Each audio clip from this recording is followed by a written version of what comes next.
So this is part two to part one of school shootings in my experience, right? So for some reason, my camera it overheated, and so it just shut off. And so I wanted to go ahead and make part two. So basically, piggybacking off of the first video, it was very scary being part of. It wasn't a mass shooting, but technically it was a school shooting, right? Thankfully, no one got hurt, and everyone, you know, got to live to see the next day. And apparently, it was just a beef between two people. And what I'm thinking is maybe the one person they would frown off warning shots to the other person, and you know, and it just ended there. But to people outside of that situation, like myself, it seemed like there was an active shooter. You know, um, well, someone was actively shooting, but like it seemed like there was someone uh, trying to kill as many people as possible. That's what it seemed like. But there was recently a shooting at the school. It was outside the school after school where three students were shot. Unfortunately, but fortunately, none of them passed away. So they're all alive and well now. Um, so it's always unfortunate when you hear that kind of stuff. I don't even think. I think maybe there might have been like one student that was really like a target because like being from the hood, you kind of have hunches about like how things go down. But from what it seemed like at least two of them, they were just you know at the wrong place at the wrong time. And trust me, there was so many shootings. I can't even count them when I went there. Like it was crazy, but I always used to take the scenic routes and stuff like that because I knew something was going to go down. So I would tell people, and people they'd be like, "Hey Prince, like walk over here." I'm like, "Nope, nope, nope, nope, nope," because this is where the shooting's going to happen. If it happens, right, it's going to happen where the people are, right? So it's like if you're walking and you're around the people and everyone, they used to have like these certain streets they used to walk down and stuff like that every single day. Everyone knew damn well, what was going to happen. So you know, I'll hit the alleyway, then all you hear is doot doot doot doot doot, whatever, and then I just hope that no one was hurt, right? Fortunately, no one got hurt. So thankfully, a lot of people don't work on their aim in the hood. But anywho, um, you know, going back to the school shooting, right?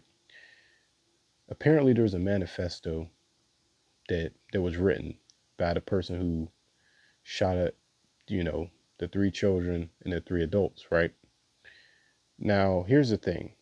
Apparently, all the information is not out, but the information that is out as of right now is that the person was abused at the school at some point in time by a Pacific staff member. Now, a little girl who was shot, I think she's like the granddaughter of that man. Now, here's the thing, right? Now, if you have beef with somebody, like if someone abused you, right?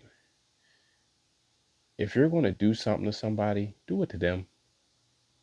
That little girl had nothing to do with nothing.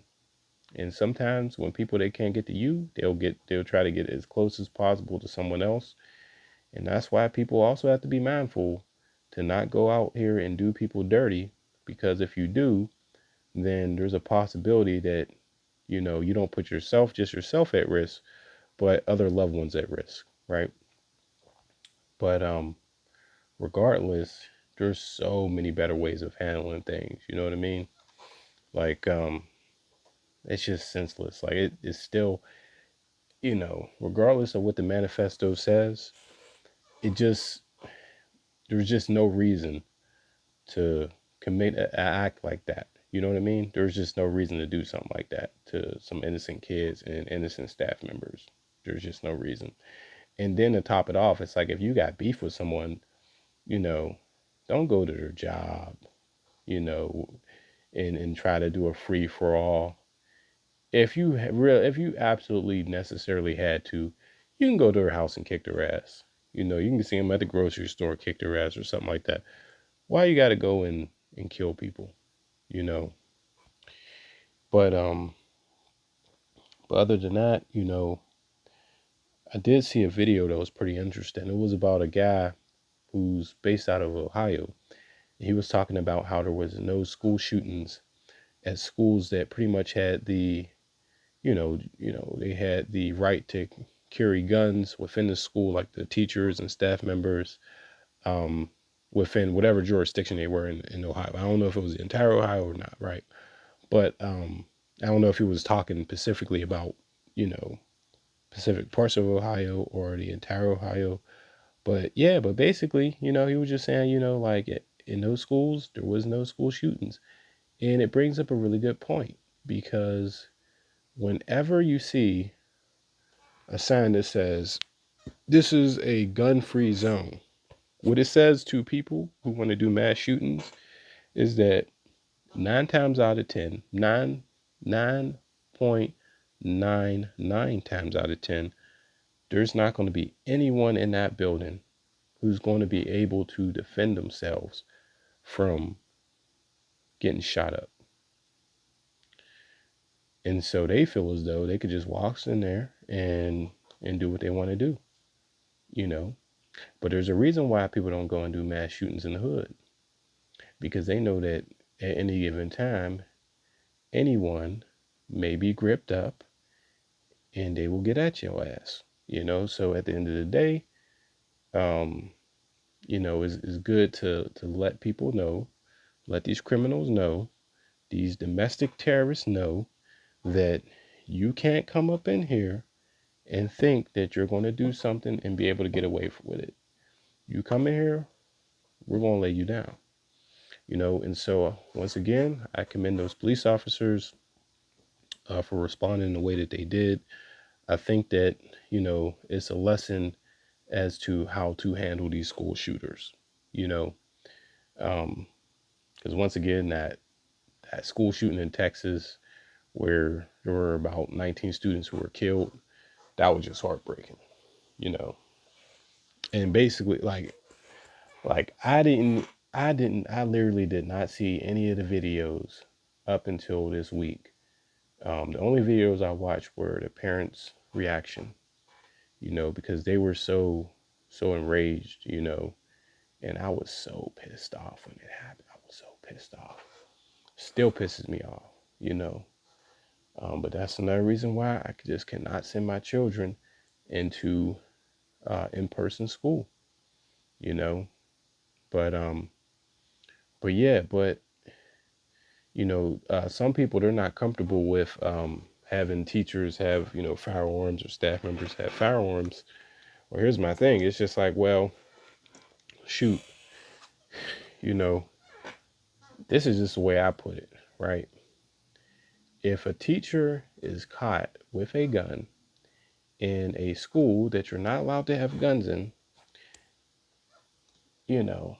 but they have the gun for self-defense, not from a student, but from an active shooter, a potential active shooter, I do not blame them, because at the end of the day, I'd rather be caught with it than caught without it. I would rather be judged by a 12 than to be carried by 6, um, any jail time, or, if it's a felony or whatever it may be, fines or whatever, I'll pay those fines. Because some places they say, oh, you'll get this fine, you may spend 30 days in jail or whatever. I'll do whatever time, but whatever time I will lose, it's a lot better than me losing all the time that I could have potentially had because I'm no longer here. You know what I mean? And that's real stuff, So you have these college campuses, some they let you to bring guns, some you don't. Everyone remember Virginia Tech, and it's like this.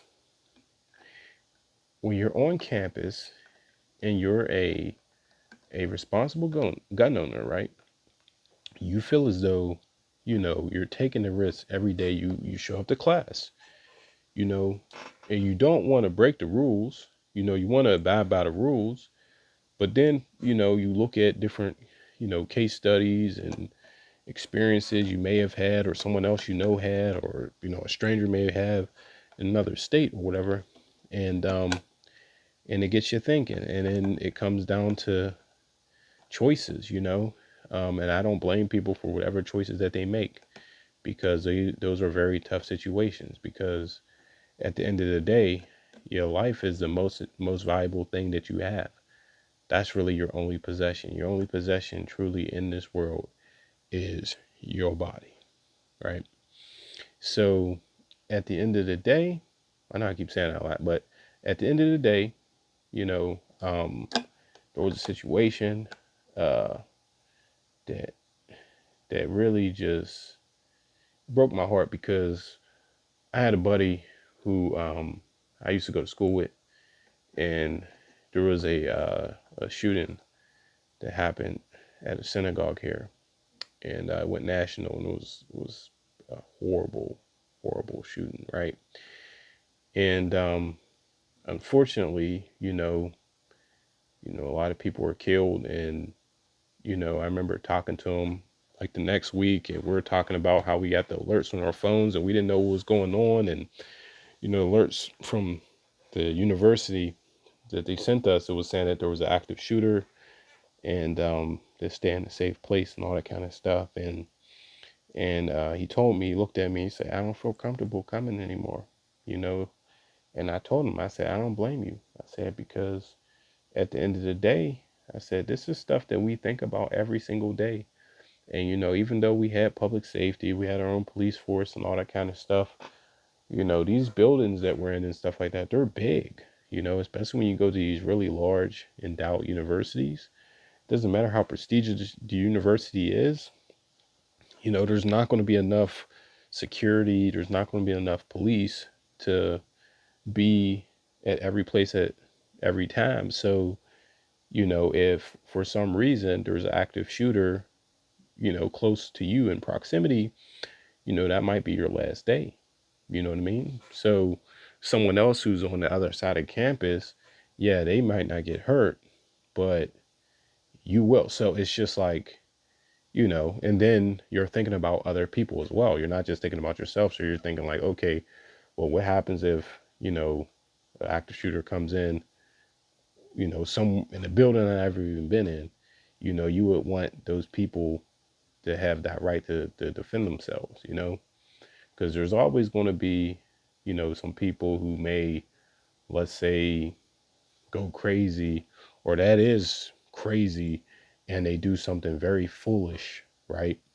But 9 times out of 10, you know, just from my experience, of seeing folks on different campuses, there was campuses where, we were allowed to bring firearms and stuff like that. We were allowed to conceal carry, because some people conceal carry is concealed carry, so you may break some rules, but you're not breaking the law, right?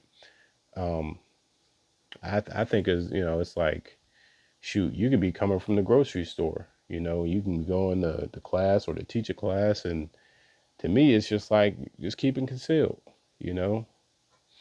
But I don't make up the rules and stuff like that for these schools. But if it was me, I would allow it. I would allow people, it's like, okay, maybe have them do like some additional training, um, you know, make sure that, public safety is aware, um, just do certain things, and add some extra security measures and stuff like that. But I would allow people, because I mean, in this climate, it's just crazy. But in my city, what ended up happening was, this is what was crazy. So apparently there was someone or a robot. I don't know, because they just said there was a lot of calls going around. Because I got an alert saying that there was a school shooter, active school shooter at a high school that one of my cousins used to go to back in the day. And so I'm like, oh man, that just killed my mood, right? And then I heard that there was an active shooter at some other schools. in my area. And then one of the ones I used to go to, right, was a university.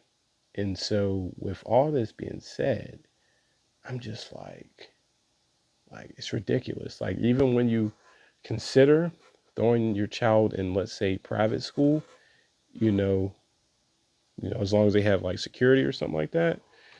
So you're just like, man, it's just too risky. In this day and age, it's just too risky.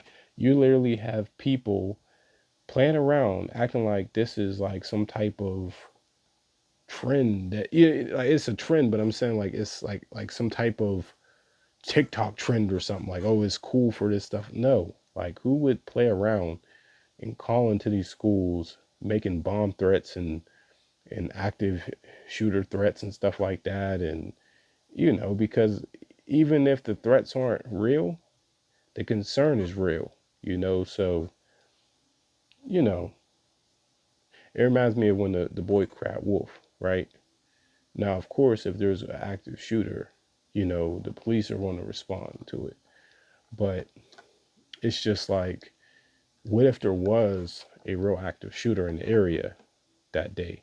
With all the police presence being moved around, that could have ended up being a really bad situation if there was a real school shooting. You know what I mean? But overall, I'm just glad no one got hurt, that everyone's all right, and hopefully that doesn't happen again, because it's just nonsense. We have to figure out a way how to protect these kids and the people who teach them, and things like that. So we just got to figure it out.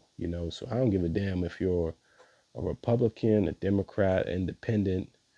I don't care what color your skin is. I don't care how much money you have or don't have, your socioeconomic status.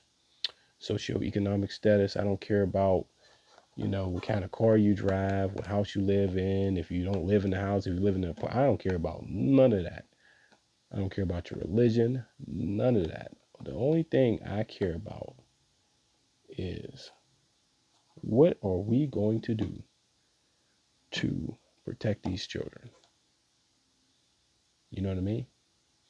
And so what I'm going to do is I'm going to do some more research on what's going on in Ohio, and then I'm going to come up with some solutions on my own. And since the line of work that I'm in, I'm in the public service line of work, and so typically, I'm in the rooms where I could speak up and you know add some solutions to the table, and hopefully, something gets done, because it's just ridiculous. So there we have it. Um, Stay safe out there. Take care of yourselves. Peace.